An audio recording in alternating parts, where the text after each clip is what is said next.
ना, एकमात्र गोल क्या रहेगा हमारा? सिंपली हमको जाना है, दौड़ना है, भागना है, खत्म, हमारे घर तक जल्दी से पहुंचना है ताकि हम इस कुत्ते से बचे।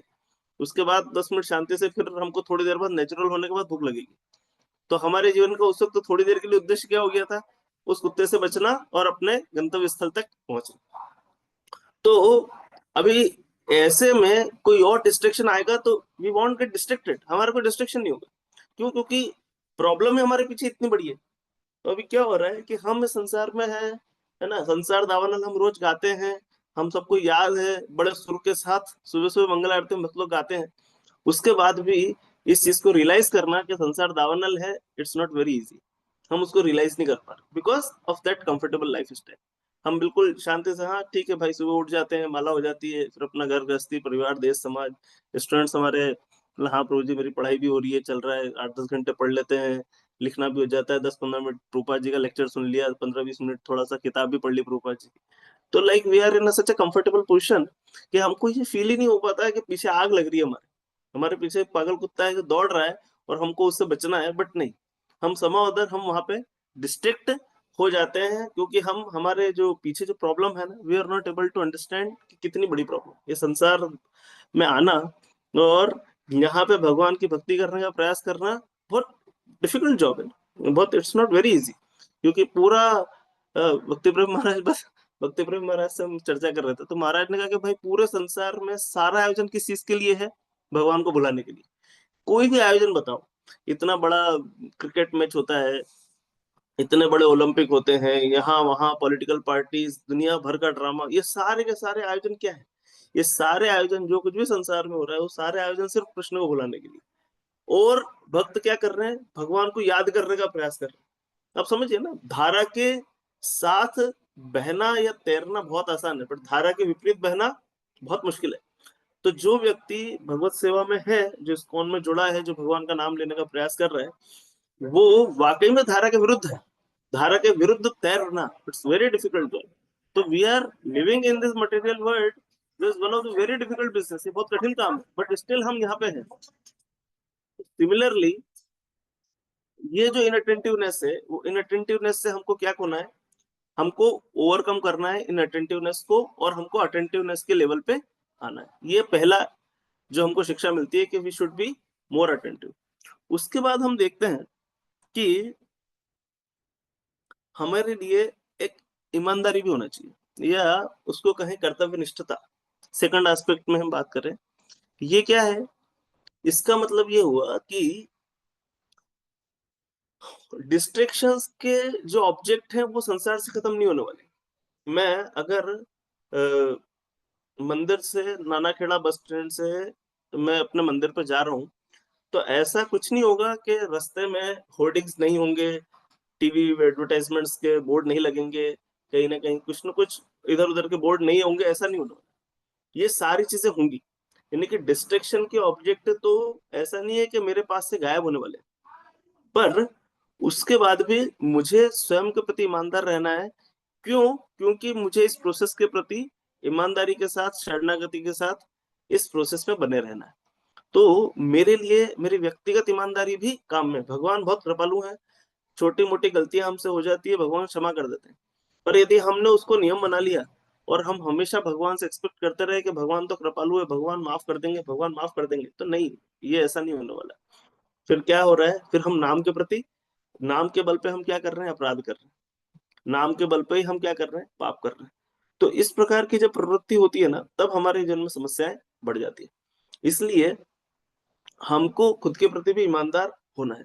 ऐसी कोई भी चीज जो हमको लगता है और हमको समझ में आता है ना, भक्ति जीवन में आने के बाद हमको ये तो समझ में आता है कि क्या मेरे लिए सही है, क्या गलत है, ये हमको समझ में आता है। अंदर से हमारा जो परमात्मा है ना, वो बोलते रहे भैया ये गलत है, ऐसा नहीं होना चाहिए, ऐसा नहीं होना चाहिए। तो हमको पता तो चल रहा होता है, बट समा उधर हम कई बार उस माया के प्रपोजल को एक्सेप्ट कर लेते हैं, और कई बार अगर हम भजन साधन में स्ट्रांग हैं, गुरु वैष्णव कृपा से हम क्या करते हैं? उसको ओवरकम भी कर लेते हैं। तो ये डिपेंड करता है कि सिचुएशन क्या होने वाली। But most importantly, we should be honest with ourself कि हमको ईमानदारी के साथ इस प्रयास को करना है। और उसके बाद ये जो प्रयास है, इस प्रयास के साथ ही चर्चा आती है कि भगवान सॉरी, भगवान ने हमको क्या दे रखी है, माइन्यूट इंडिपेंडेंस दे रखी है। भाई मेरे माता पिता कौन होंगे ये मैं सिलेक्ट नहीं कर सकता, पर मैं, मेरा व्यक्तिगत व्यवहार क्या होने वाला है, मेरा व्यक्तिगत आचरण कैसा होने वाला है, मैं कौन सी पढ़ाई करूंगा, मैं कहाँ रहने जा रहा हूँ, मैं कहाँ रहूंगा, क्या खाऊंगा क्या पीऊंगा, ये मैं डिसाइड कर सकता हूँ। तो आई हैव लिटिल इंडिपेंडेंस। तो ये जो माइन्यूट इंडिपेंडेंस है, इसको भगवान की सेवा में हम कितना नियोजित कर पाते हैं, ये हमारे लिए महत्वपूर्ण है, और यही सिद्ध करेगा कि हम अपने आप से कितने ईमानदार हैं। अभी तक हमने दो एस्पेक्ट पर चर्चा की। नंबर एक, अटेंटिवनेस इन आवर प्रोसेस। दूसरा, इस अटेंटिवनेस के पहले, अटेंटिवनेस के बाद की स्टेप, कि अटेंटिवनेस हम प्रयास करते हैं, but still we should be honest with ourself. हमको खुद के साथ ईमानदार रहने का प्रयास करना है। और खुद के साथ ईमानदार रहने के प्रयास को हम कैसे पहचानेंगे? हम वैसे पहचानेंगे कि मेरे पास जब कोई फ्री टाइम होता है, या मेरे पास चूंकि माइन्यूट इंडिपेंडेंस है, तो भाई मेरे पास फ्री टाइम है, तो क्या मैं यूट्यूब पे न्यूज देख रहा हूँ, या मैं शिल गोपाल जी का कथा कीर्तन लगा रहा हूँ? वो चीजें डिसाइड करती है कि मैं अपनी माइन्यूट इंडिपेंडेंस का यूज किस प्रकार से कृष्णा कॉन्शियस होने में कर रहा हूँ। तो ये एस्पेक्ट डिटरमाइन करते हैं हमारा जो दिन भर का रूटीन है, वो इसको डिसाइड करता है कि हम अपने आप को लेके, प्रोसेस को लेके हम कितने ईमानदार। भाई मेरे पास टाइम है, अभी 1 घंटा है, तो 1 घंटा मेरे पास है, तो मैं क्या कर सकता हूँ, 1 घंटा है मेरे पास है, तो let me study proper book. आज का हो सकता है कि आज आपने आधे घंटे पढ़ने का सोचा है, आज आपने पढ़ लिया, बट अगर आप ज्यादा कर लेंगे तो ऐसा तो है नहीं कि आप सिंफुल एक्टिविटी कर रहे हैं, 4 नियम तोड़ रहे हैं, ऐसा तो है नहीं। तो we should always try to do something more and more. मैं राधे श्याम प्रभु जब उज्जैन पधारे थे, तो उनके साथ कहीं आसपास जाने का, कार में बैठने का सौभाग्य मिला था। तो जैसे ही वो कार में बैठे, तो उन्होंने तुरंत अपनी बुक निकाल ली, और पढ़ना शुरू कर दी। तो जहाँ मेरे ख्याल से बमुश्किल 10-15 मिनट का रास्ता रहा होगा जहाँ गए, इंदौर की बात है। और उन्होंने तुरंत 10-15 मिनट फटाफट फटाफट वो ही स्टार्टेड टू स्टडी। किसी से कोई बात नहीं कर रहे, सब जूनियर थे। और फिर जैसे ही वापस वहां से प्रोग्राम खत्म हुआ, और फिर से कार में बैठे अगेन, तुरंत, बमुश्किल 10-15 मिनट का रास्ता था, but still he never wasted single moment. तो अब ये देखते हैं, हम खुद देखते हैं कि मैं भक्ति प्रभु महाराज के साथ भी ऐसा छोटी मोटी सेवाओं में कई बार जाना ना होता है। हमेशा जैसे ही कार के अंदर बैठे, अपना हाथ जपमाला में लिया, जप करना शुरू कर दिया, दैट्स इट। तो कभी पढ़ना शुरू करेंगे, कभी जप कर लेंगे, कुछ ना कुछ। ये जैसे ही उनके पास टाइम है, वो अपने उस जो भी रिलेटेड, जो भगवान की सेवा में कोई सेवा है, उसमें लगाएंगे। अदरवाइज भगवान का नाम कीर्तन, दैट्स इट। हमेशा मैं कभी भी देखा, मैं जब भी महाराज के रूम में जाता हूँ, हमेशा उनके रूम में महाराज जो प्रभुपाद का लेक्चर जो है ना, वो हमेशा लगा के रखते हैं। मैं वहां पे सुना, जैसे आप गए और आपने कहा कि महाराज कुछ चर्चा करनी है, तो फिर महाराज ने उसको स्टॉप किया, हाँ बोलो अभी क्या बात है। तो वो भले ही अपनी कोई गतिविधि कर रहे हो, कुछ भी कर रहे हो, बट एट एवरी मोमेंट कहीं ना कहीं अपने आप को एंगेज रखना। तो ये सारी चीजें हम देख के हमको प्रेरणा मिलती है। मतलब कई बार मैं तो इतने ले नहीं पाता, आप लोग काफी इंस्पिरेशन लेते हैं, बाकी हमको लेना चाहिए कि at every moment he is trying to get best of the use. उनके समय का बेस्ट उपयोग करते हैं, कथा श्रवण करना, कीर्तन करना, या जब भी वो कभी प्रोग्राम अटेंड कर रहा हूँ। मैंने कई बार देखा, कई जितने भी वरिष्ठ वैष्णव हैं, उनके जीवन में बात बहुत आसानी से देखें कि वो कहीं भी होते हैं, कुछ भी होते हैं, तो वो प्रयास करते हैं कि ज्यादा से ज्यादा समय भगवान की जो डायरेक्ट सर्विसेज है, कथा कीर्तन, उसमें दें। तो जितना हम, हमारी माइन्यूट इंडिपेंडेंस जो है, उसका हम भगवान की सेवा में लगाएंगे, उससे ये सिद्ध होगा कि हम अपने आप को लेके, हम प्रोसेस को लेके कितने ईमानदार। और उसके बाद तीसरा एस्पेक्ट जो है, कि अब क्या हुआ। अभी काला कृष्णदास भट्टधारी इसके पास चला गया। काला कृष्णदास को फिर चैतन्य महाप्रभु गए, एनेक्डोट को कंप्लीट करें, कि काला कृष्णदास के पास जब चैतन्य महाप्रभु गए, और उन्होंने देखा कि ये इस प्रकार से भट्टधारी के कब्जे में है, तो महाप्रभु ने कहा उनसे कि देखो, आपने मेरे, जो मेरा आदमी है, उसको आपने अपने पास रख लिया है, मुझे वो मेरा बंदा वापस दे दो आप। तो वो झगड़ा करने लगे, और हम जानते लीला कि किस प्रकार से उन्होंने महाप्रभु के ऊपर सारे अस्त्र फेंके, अपने अस्त्र शस्त्र फेंके, और भगवान की कृपा से वो सारे अस्त्र शस्त्र वापस जिसने फेंके उसी के पास गए, और उन शस्त्रों से वही लोग जिन्होंने उनको फेंका है वही कटने मरने लगे। तो कई लोगों की हालत खराब हो गई, तो सब दौड़ के भाग गए वहां से, और काला कृष्ण दास को छोड़ के चले गए। और चैतन्य महाप्रभु बीच में गए, और काला कृष्ण दास की शिखा को पकड़ के, बिल्कुल ऐसा शिखा को पकड़ के आगे उसको लेके आए। और भगवान ने उसको डिसऑन नहीं किया, भगवान ने उनको ऐसा नहीं कहा कि ये मेरा आदमी नहीं है, भगवान ने अपने साथ उसको रखा। और जब यात्रा अपनी पूरी हुई तब तक कृष्णदास भगवान के साथ में रहा। तो ये हम देखते हैं हमारा जीवन, और कैसे हम देखते हैं कि भगवान की क्या लीला है, भगवान के इस लीला से हमारे जीवन में हमको क्या सिखाता है। अगर भाई मेरे से कोई गलती हो जाती है या मेरे प्रति किसी ने कोई गलती कर दी, तो मैं याद रखता हूँ, मेरे अंदर एटीट्यूड ऑफ रिवेंज आ जाता है, मेरे बदला लेने की प्रवृत्ति आ जाती है। पर आप देखिए कि भगवान के साथ रह के भी कोई इस प्रकार से डिस्ट्रैक्ट हो गया, कंप्लीटली डिस्ट्रैक्ट हो गया, काफी समय तक वो जो इन औरतों के साथ और वो बट्टधारियों के साथ रहा, उसके बाद भी भगवान ने उसको डिसऑन नहीं किया। इसलिए जो भगवान का कंपेशन है ना, तो गौरांग महाप्रभु इज हैविंग बाउंडलेस कंपेशन, इसको कहते हैं कि उनके है ना कोई, उनके उपकार की कोई सीमा ही नहीं है, उनकी कृपा की कोई सीमा है ही नहीं। तो जो mercy of Lord Nityananda is unlimited, mercy of Lord Gauranga is unlimited. एक एनेक्डोट हम देखते हैं, तमाल कृष्ण महाराज जी का एक वीडियो मैंने देखा था छोटा, उसमें महाराज जी बताते हैं एक बार एक भक्त थे, प्रभुपाद जी के शिष्य थे। वो क्या हुआ, एक बार जब इंडिया में आए, अमेरिकन थे, इंडिया आए, तो इंडिया में आके उन्होंने क्या किया है, जब मायापुर के पास में रहते थे तो वहाँ बंगाल, तो क्या बचपन से हम बंगाल के काले जादू के बारे में तो सुनते ही थे, तो वहां पे उन्होंने भी कहीं देखा होगा। तो उनको कहीं रास्ते में एक बाबा जी दिखे, वो बाबा जी क्या करते थे, कान में 1 रुपए का सिक्का डालते थे और इस कान से निकाल देते थे, इधर से 1 रुपया डालना, दूसरे कान से सिक्का निकाल देना। तो वो भक्त जो है बड़ा इंप्रेस हुआ उस चीज से, और उन्होंने इस्कॉन छोड़ के वो बाबा जी का आश्रम ज्वाइन कर लिया, और वो 1 महीना रहे, और 1 महीना रह के उन्होंने अलग अलग विद्या सीखी वहां पे जो भी थी।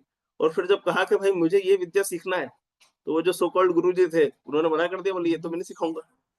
तो क्या हुआ, वो वापस इस्कॉन में आ गए, और महाप्रभु ने फिर से उनको एक्सेप्ट कर लिया, वो फिर से आ गए, और फिर से शिल गोपाल जी ने फिर से उनको एक्सेप्ट कर लिया। उसके बाद फिर कुछ और घटना हुई, वो ऐसी किसी और चीज में अल्यूर हो गए, और फिर कहीं और चले गए। और थोड़े समय के बाद वहां पे जब उनका मोह भंग हुआ, वो फिर से उस जगह को छोड़कर फिर से इस्कॉन में आ गए। प्रभुपाद जी ने फिर से एक्सेप्ट कर लिया। अब तमाल कृष्ण महाराज से देखा नहीं गया, रुके नहीं वो। उन्होंने कहा कि प्रभुपाद जी आप देख तो रहे हो ये आदमी क्या कर रहा है, इसने पहले ऐसा किया, उसके बाद ये किया, ये किया, इतने धतक्रम करते जा रहा है, और आप इसके ऊपर कृपा कर ही रहे हो, मतलब क्या चल रहा है ये। तो तब श्रील प्रभुपाद ने कहा mercy of Lord Nityanand is unlimited, unlimited mercy, और ये हम कृपा है।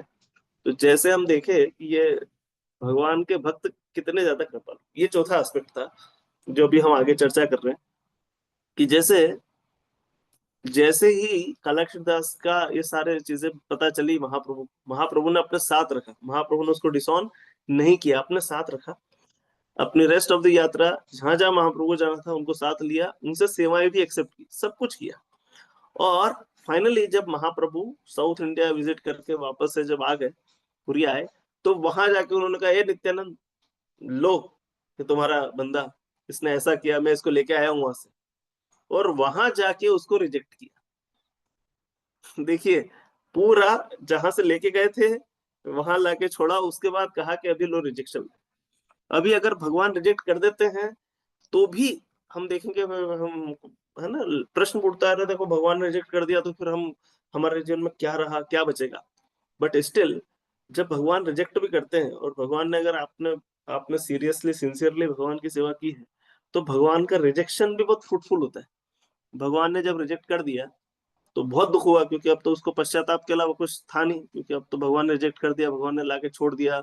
और भी जिन जिन भक्तों ने सुना उनको भी समझ में आया, तो सब मन ही मन सोच रहे थे कि क्या करेंगे, क्या करेंगे काला दास का, इसको कहाँ सेवा में एंगेज करें, क्योंकि अब महाप्रभु की जो रेगुलर सर्विसेज हैं पुरी में, उसमें तो हम इनको एंगेज कर नहीं पाएंगे। तो क्या करें, क्या करें, कैसे करें।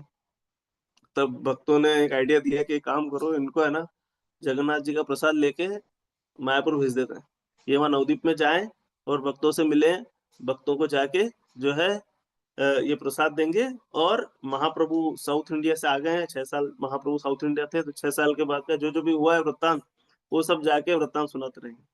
अभी देखिए, ये काला दास अपीरेंटली वी में सी कि he was rejected by the Lord, है ना, जो लीला हुई, जो घटना हुई, उसके कारण हमको भी लगेगा कि यार किस प्रकार से है। बट स्टिल जब काला दास आ गए, और काला दास को सची माता के पास भेजा गया कि आप जाओ माता जी को प्रसाद दो और भगवान के बारे में बताओ, तो उसके बाद यहाँ आके शची माता को उन्होंने प्रसाद दिया, प्रणाम किया, और शची माता ने महाप्रभु के हालचाल पूछे, उन्होंने बताया। फिर कुछ और वक्त मिले, उन्होंने पूछा तो उन्होंने उनको बताया। इस प्रकार से उनका रेस्ट ऑफ द लाइफ, पूरा जीवन, जो महाप्रभु की साउथ इंडिया यात्रा है उसका वृत्तांत का डिस्क्रिप्शन देने में ही निकल गई। वो पूरा rest of the life he was always Gaura conscious. हमेशा वो महाप्रभु की जो दिव्य लीलाएं रही, 6 साल जो साउथ इंडिया में रहा, सब कुछ जीवन भर वो बताते रहे। तो what is the ultimate perfection of the life, है ना? Purifying the heart and glorifying the Lord. जैसे जैसे हम भगवान के बारे में सुनते हैं, हमारा हृदय शुद्ध होता है, और भगवान को ग्लोरीफाई करना जीवन का उद्देश्य है। लोग इधर उधर यहाँ वहां सब तरफ अपने फोटो लगाते रहते हैं आजकल, जबकि भगवान, हमारे जीवन का उद्देश्य क्या है? भगवान का फोटो लगाना, गुरु वैष्णव का फोटो लगाना, उनको प्रचारित, महिमा मंडन करना। बट लोगों की प्रवृत्ति क्या है, नहीं नहीं नहीं, हम हमारा फोटो लगाएंगे, हर जगह हमारा फोटो फोटो लगा देते हैं। बाकी what is the ultimate object of the life? Ultimate object of life is to glorify the lord and purify our heart. भगवान को ग्लोरीफाई करना और अपने हृदय को शुद्ध करना। तो भगवान से भले ही वो अपीरेंटली हमको लगता है कि रिजेक्ट हो गए, बट उसके बाद भी भगवान ने करुणा करके, कृपा करके उनको अपनी दिव्य सेवाओं में रखा। और क्या सेवा थी? प्रचार करनी। और rest of the life he was preaching this transcendental message of Chaitanya Mahaprabhu, whatever Mahaprabhu did in south India. उसके बाद हम देखते हैं कि भगवान का ये जो बाउंडलेस कंपेशन है, और भगवान किस प्रकार से सेवा करते हैं, है ना? हमको ऐसा लगता है कि हम सेवा कर रहे हैं भगवान की या गुरु जी की। ऐसा नहीं है, एक्चुअली वो हमारी सेवा ज्यादा कर रहे हैं। भक्ति प्रेम महाराज बड़ा अच्छा उदाहरण देते हैं कि अच्छा बताइए, यशोदा और नंद बाबा ने कृष्ण की सेवा की, या कृष्ण ने नंद बाबा यशोदा की सेवा की? बोला हमेशा नंद बाबा ने और कृष्ण यशोदा ने ज्यादा सेवा की। वो डांट डपट के भी सेवा कर लेते थे, चलो ये खाओ ये खाओ, ये करो ये करो वो करो। तो बच्चे जो है उनको ऐसा नहीं लगना है कि उन्होंने माता पिता की सेवा की। एक्चुअली माता पिता ने बच्चों की सेवा ज्यादा की होती है। हम देखते हैं कि जैसे जब रामलीला में लक्ष्मण जब थे, छोटे थे, तो आप क्या लगा कि लक्ष्मण सेवा करने का खूब प्रयास किया, पर चूंकि भगवान राम जी बड़े थे, तो समाओदर लक्ष्मण अपने एंगर को कंट्रोल करते हुए समाओदर सेवा कर पा रहे थे। उन्होंने कैसा भाई होना चाहिए उसकी आदर्श व्याख्या करते हुए अपना जीवंत उदाहरण प्रस्तुत किया। और बट जब, इसीलिए हम तो सुनते हैं, वो लविंग पास टाइम सुनते हैं कि बस जिस प्रकार अब कृष्ण लीला होनी थी, तो कृष्ण लीला में बलराम जी ने कहा कि भाई देखो, अब इस बार हम बड़े होंगे, है ना? इस बार अब आप छोटे रहना, इस बार हम बड़े रहेंगे। हमने पिछली बार खूब दुख सहा, हम कुछ कह नहीं पाए आपको, इस बार हम बड़े रहेंगे। तो जब भी कोई बड़ा है तो वो व्यक्ति ज्यादा सेवा कर रहा होता है। तो हमको ऐसा लगता है कि हम सेवा कर रहे हैं, बट हम सेवा कर नहीं रहे होते, हम ले रहे होते हैं। और समा उधर भगवान और गुरु वैष्णव आपकी सेवा को टॉलरेट कर रहे होते हैं, but at the same time mercy of lord is unlimited.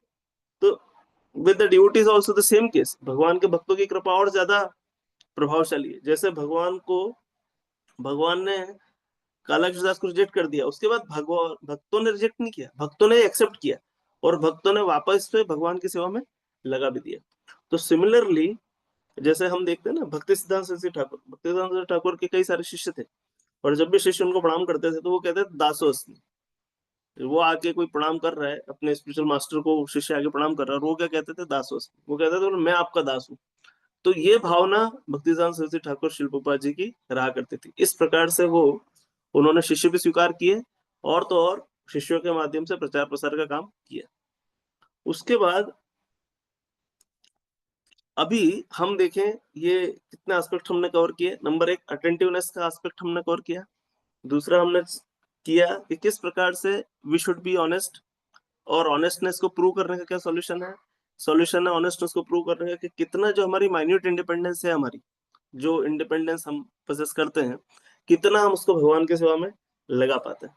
उसके बाद हम देखते हैं कि किस प्रकार से भगवान की जो कृपा है वो अनलिमिटेड है, और अपेरेंटली भगवान के भक्त भगवान से भी ज्यादा कृपालु होते हैं। तो अब इन सारे एस्पेक्ट्स के साथ हम अगर ये कंक्लूड करें कि कालाकृष्ण दास की जो पूरे पास टाइम में सबसे इम्पोर्टेंट एस्पेक्ट था, जो हमारे लिए, हम जैसे साधकों के लिए है, वो है attentiveness. Attentiveness in what? In any kind of service, specially most importantly chanting. जितना ज्यादा हमारा जब अटेंटिवली हम करेंगे, उतना हमारा शुद्धिकरण होगा, और हम अपराध प्रवृत्ति से बचेंगे। अच्छा किया गया जब हमको सारे अपराधों से बचाता है और हम अपराधों से मुक्त होते हैं। तो मोस्ट इंपॉर्टेंट एस्पेक्ट कि हमको अगर अपनी लाइफ के अनवारंटेड डिस्ट्रैक्शंस को ओवरकम करना है, तो fundamental rule, we should remain attentive with holiness. जब भी हम भगवान का नाम ले, तब अटेंटिवली हम भगवान का नाम जप करें। हरे कृष्ण कृष्ण कृष्ण हरे हरे हरे, हरे राम राम राम हरे। सो किसी का कोई विचार हो, प्रश्न हो तो बात कर सकते हैं। अभी मेरे ख्याल से 40 मिनट का था।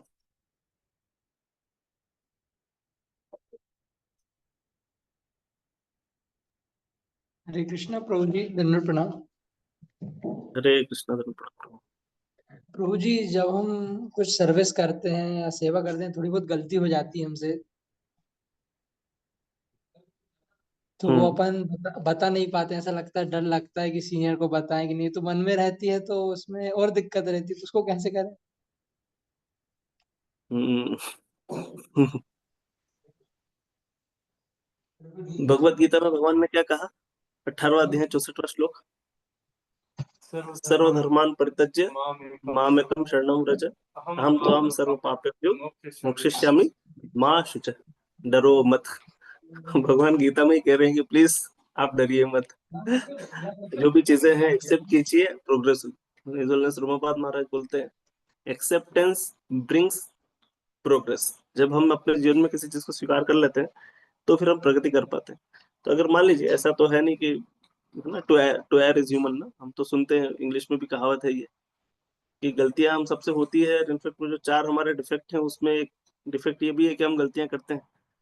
तो वो होगी, बट आप उसको ओवरकम कैसे करें, ये इम्पोर्टेंट। तो वो एस्पेक्ट ज्यादा इम्पोर्टेंट, गलती करने के बाद हम उसको कितना एफिशिएंटली आप उसको छुपा रहे हैं। तो ये तो एक समस्या है अपने आप में। कैसे आप उस गलती से सीखते हैं, और कैसे उस गलती के बाद भी आप सेवाओं में कंटिन्यू रहेंगे, ये 2 एस्पेक्ट हैं जो ज्यादा इंपॉर्टेंट है हमारे जीवन में। तो अगर कुछ इस प्रकार से हो गया, तो हमको उसको अथॉरिटी को रिपोर्ट भी करना चाहिए, और उसके लिए हम कैसे उसको ओवरकम करें, और व्यक्तिगत रूप से हमारे अंदर क्या चेंजेस हमको लाना होंगे, इस एस्पेक्ट के बारे में भी हमको अथॉरिटी से डिस्कस करके मैटर को रिजॉल्व करना चाहिए। I follow always clear cut communication is always far better. Unnecessary हम कैसे उसको छिपाएं, कैसे उसको ये कहें कि भाई इनकी किसी की निगाह ना पड़े, तो ये जो तरीका है तो इतना अच्छा है नहीं। बता देंगे तो हो जाएगी। 2 बातें कहो, निकल जाएगा दिल का गुबार। दबी हुई कसक से अच्छा है दर्द दिल का इजहार। Sir, thank you. और कोई किसी का थॉट?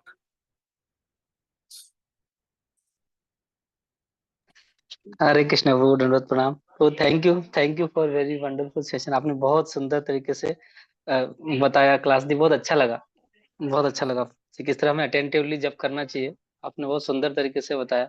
वो जी, इतने साल हो गए लेकिन शायद मैं अभी तक भी ये चीज नहीं कर पाता। इसी कारण ये डिस्ट्रक्शन होता है और ये सारी चीजें होती है।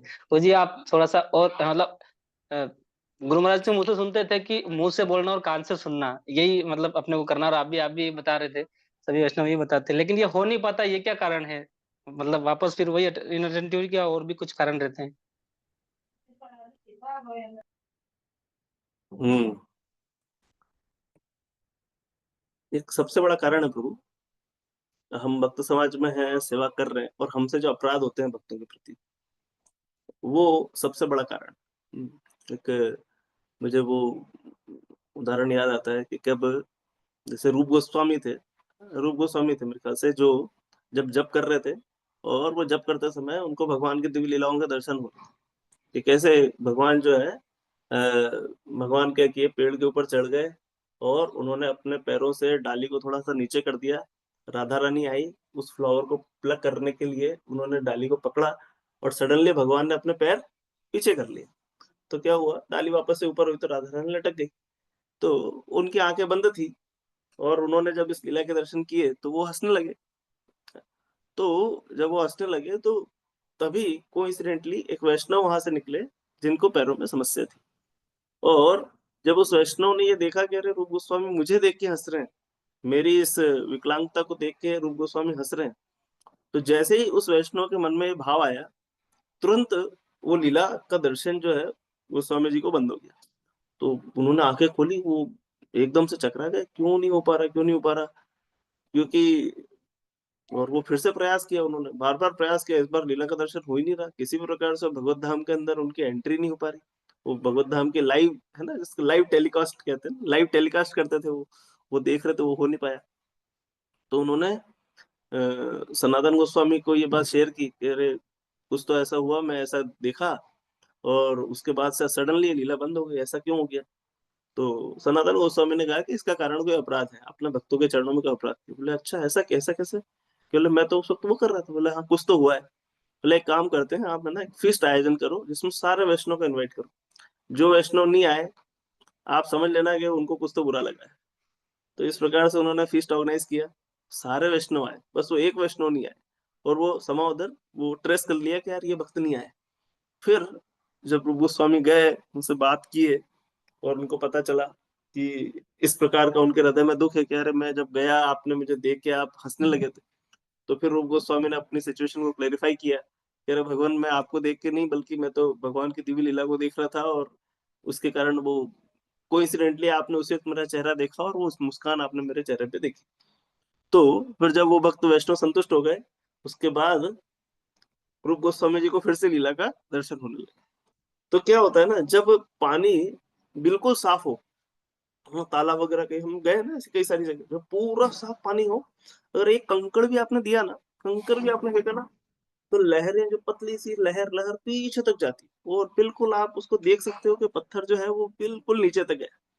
तो जो शुद्ध कॉन्शियसनेस है, शुद्ध चेतना होती है, वहां पे ऐसी स्तर होती है। बट ये है गोस्वामी स्तर और शुद्ध भक्तों का स्तर। हमारी चेतना क्या है? हमारी चेतना का स्तर कैसा है कि जैसा गांव में आपने कहीं अंधे कुएं देखे होंगे ना, कुआं है, समा उधर, वो पानी के कारण पानी वानी अभी है नहीं, बंद हो गया, उसके अंदर खूब सारे कंकड़ पत्थर है। अभी उसके अंदर आपने एक छोटा पत्थर तो छोड़ो, बड़ा पत्थर भी आपने फेंका ना, इट वॉन्ट अफेक्ट एनीथिंग, उससे प्रभाव पड़ेगा ही नहीं। तो अपराध के कारण क्या हो गया ना, हमारी कॉन्शियसनेस इतनी कंटामिनेटेड है ड्यू टू ऑफेंसेस, और हम भक्त समाज में रहते हैं, अरे ये प्रभु जी ऐसा, ये माता जी ऐसा, ये तो ये करते हैं, तो ये करते हैं, अरे तो बहुत ज्यादा खाते हैं, अरे बोले ये तो कम बनाते हैं, ये तो ऐसा करते हैं, वैसा करते हैं, तो दान दक्षिणा करते नहीं है। तो हम कहीं ना कहीं भक्तों के प्रति हमारे मन में कुछ न कुछ चलता रहता है, और ये सबसे बड़ा कारण है। और भी है, हरिनाम चिंतामणि में बहुत सारे कारण है, पूरी किताब है, एक सेपरेट 6-7 दिन तक के उसमें सेशन हो सकते हैं कि क्या क्या कारण है। But this is most important, subtle sense में हम कहें तो वो है अपराध।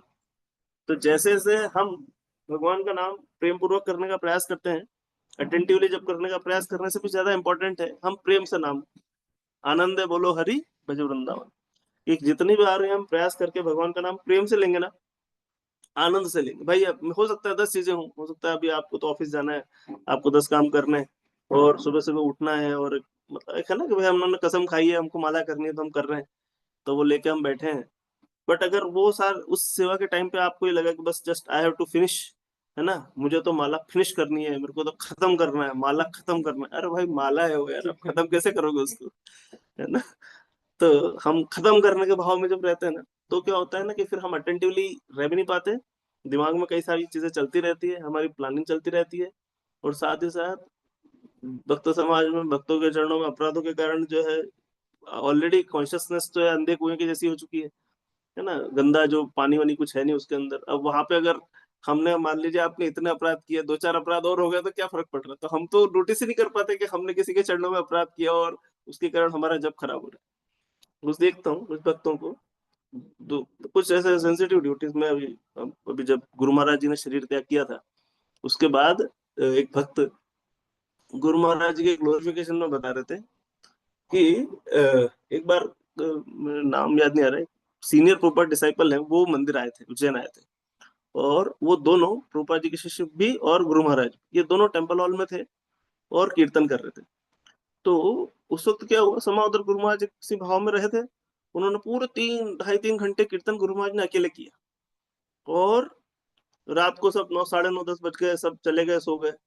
फिर रात को 2 बजे गुरु महाराज उठे, और वो जो भक्त साथ में थे, एक और पोपा जी के शिष्य, क्योंकि गुरु महाराज उनको ऑफर नहीं कर पाए कि आप भी कीर्तन करो, और गुरु महाराज वो भक्त के रात को 2 बजे जाके गुरु महाराज ने उनका गेट नॉक किया, है ना। मेरे ख्याल से वो भक्त कहीं शायद स्वीट रूम में थे, गेस्ट हाउस में। गुरु महाराज वहां गए और रूम नॉक किया, वो भक्त भी उठ के आए और गुरु महाराज ने क्षमा प्रार्थना की।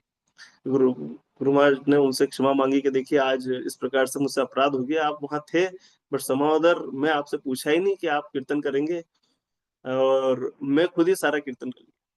तो अभी मतलब हमारे लिए बहुत छोटी सी बात होती है ना, कई बार अगर हम बहुत छोटी सी चीजें करें, क्या फर्क पड़ गया इसमें, क्यों? क्योंकि हमारी कॉन्शियसनेस में हमने तो इतने अपराध कर रखे हैं कि भैया ये 2-4 हो जाए तो क्या फर्क पड़ता है। बट जहाँ कॉन्शियसनेस शुद्ध है, कोई कंटामिनेशन है ही नहीं, तो वहाँ कोई छोटी सी भी चीज होती है तो गुरु महाराज बोले कि मैं सो नहीं पा रहा था, he was not able to sleep. तो गुरु महाराज को नींद नहीं आ रही थी, तो गुरु महाराज गए, जब जाके गुरु महाराज ने क्षमा प्रार्थना की, उसके बाद जाके गुरु महाराज जाके रेस्ट कर पाए। तो अब ये विषय ऐसा है, मेरी भी योग्यता नहीं है मैं इस विषय पे बोलूं, पर हाँ सुना है इसलिए मैंने बता दिया। Simply I am repeating what I heard, क्योंकि ये इंपॉर्टेंट है। तो इस प्रकार से अगर हम अपनी कॉन्शियसनेस का ध्यान रखेंगे और अपराध प्रवृत्ति से बचने का प्रयास करेंगे तो धीरे धीरे नाम जब अच्छा होगा, क्योंकि ये ग्रेजुअल प्रोसेस है ना। और हम अच्छा बोलते हैं कि भाई आप है ना मृदंग बजाने में एक्सपर्ट हो सकते हो, करताल में एक्सपर्ट हो सकते हो, गाने में एक्सपर्ट हो सकते हो, कुकिंग में एक्सपर्ट हो सकते हो, बहुत कुछ सेवाओं में आप एक्सपर्ट हो सकते हो। भाई जैसा आप करोगे वैसा कोई नहीं कर पाएगा, ऐसा हो सकता है। बट जो चैंटिंग ऑफ हरे कृष्णा है ना, उसके ऊपर आपका कोई कंट्रोल है ही नहीं। 100% कंट्रोल कृष्ण का ही है। आप जब माला, आप कितने भी एक्सपर्ट हो सेवाओं में, कृष्ण दूसरे दिन डिसाइड करने वाले हैं, जब जब माला आपके हाथ में आएगी कि आपका मन लगेगा या नहीं लगेगा। तो वो अल्टीमेटली कृष्ण के ऊपर ही डिपेंडेंट है। तो हम बहुत सारी चीजों के ऊपर हम एक्सपर्ट हो सकते हैं, कोई चीजें ऐसी हो सकती है जो हमारे बिना मतलब कोई कर ही ना पाए संसार में। बट जपा एकमात्र ऐसी चीज है जिसमें यू कांट से कि I am perfect in chanting Hare Krishna, आप ये कह नहीं सकते। इनफैक्ट कई बार 3-4 बार आपने अच्छे से कर लिया ना, 3-4 मोती आपने अच्छे से फेर लिया, आपने सुन के फेर लिए और अपने को लगता है कि अरे अभी तो अच्छा चल रहा है, और तुरंत उसके बाद फिर कैसे माला होती है वो हम जानते हैं। तो we can't be perfect, we can just try. 1974 में कोई एनेक्डोट सुना था मैंने, जिसमें प्रभुपाद जी किसी भक्त से बोलते हैं कि now I am trying to listen attentively. तब ये देखिए, अब ये क्या है ना, इतने महाभागवत भक्त की लीला को हम कैसे समझे, बट प्रभुपाद जी ने इस प्रकार से कहा था। तो विनम्र भाव से प्रभुपाद जी ने कहा, तो जानते हो शुद्ध नाम लेने वाले हैं, 64 माला करते थे, हमारी तो 16 में ही जो है हमको समझ में आता है क्या होता है 16 माला करना। तो Prabhupad ji used to 64 rounds. ठीक है, thank you Prabhu ji. Thank you very much. बहुत सुंदर तरीके से आपने समझाया प्रभु जी। रूप गोस्वामी ने तो सनातन गोस्वामी से पूछ लिया, उनको आइडिया भी मिल गया, और उस समय तो शायद इतना लार्ज स्केल पे नहीं थे लोग, तो थोड़े लोगों को उनने बुला भी लिया और समझ भी गए हाँ इनके प्रति अपराध हुआ है। आज के प्रयोग से हम कैसे समझेंगे कि कहाँ अपराध हो रहा है, कौन से भक्त के चरणों में हुआ, हम कैसे समझेंगे प्रभु, क्या होगा हमारा? अरे प्रभु जी, मैं तो कह रहा हूँ प्रभु जी, हमको अपराध करना क्यों है? हरे कृष्णा। हम नहीं हरि कर रहे बोल। प्रभु, अनजाने में अगर कुछ हुआ तो कैसे, हमें कैसे समझ आएगा प्रभु? हमने ददामे नहीं बुद्धि किया, योगम हम नहीं तम कर रहे येन माम जान गए। उपयान्ति थे। मैं वही कह रहा हूँ प्रभु, ददामे बुद्धि योगम तम येन माम उपयान्ति थे। भगवान आपको बुद्धि देंगे कि आपको कैसे करना है। हम तो ग्रॉस लेवल पे जो चीजें हैं उसको कंट्रोल करें, समय के साथ सटल लेवल की चीजें भगवान देखेंगे प्रभु, don't worry. Thank you very Hare much. Krishna. Hare Hare Krishna. Krishna. Hare Krishna सभी को, हरे कृष्णा। थैंक यू प्रभु जी। Hare, thank you so much माता जी। हरे कृष्ण। हरि बोल। शिल प्रभुपाद